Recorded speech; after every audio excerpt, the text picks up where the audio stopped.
Some people fight dirty. I fight legally and with water. It all started 5 years ago, when I inherited 640 acres of Texas hill country from my grandfather. A square mile of untouched land with deeded mineral rights, an old ranch house, 3 stocked ponds, and a rare spring-fed creek running through it. To me, it was sacred, a legacy to protect, not develop. 2 years into ownership, I got my first letter from the nearby Lakeview Ridge HOA. They invited me to discuss a partnership opportunity. Turns out, they were working with a private developer who'd secured funding to build a new luxury community.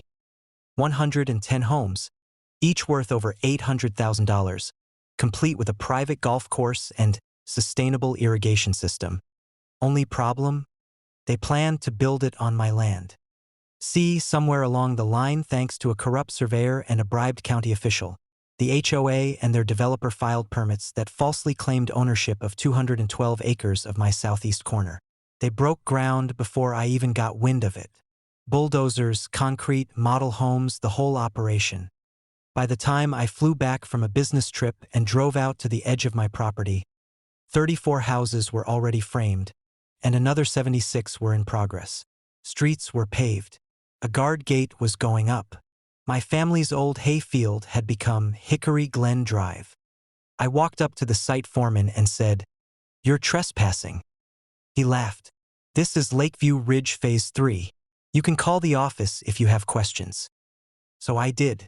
The HOA president, some smug retiree named Donald, told me flat out, "We followed every process.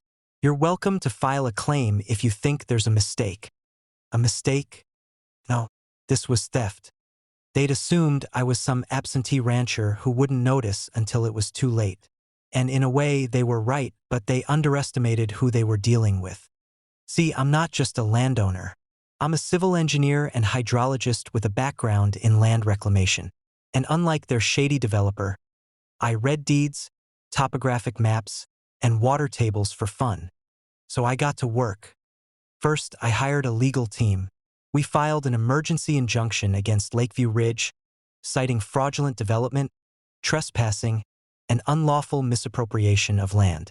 That stopped construction cold. But the real ace was what I did next.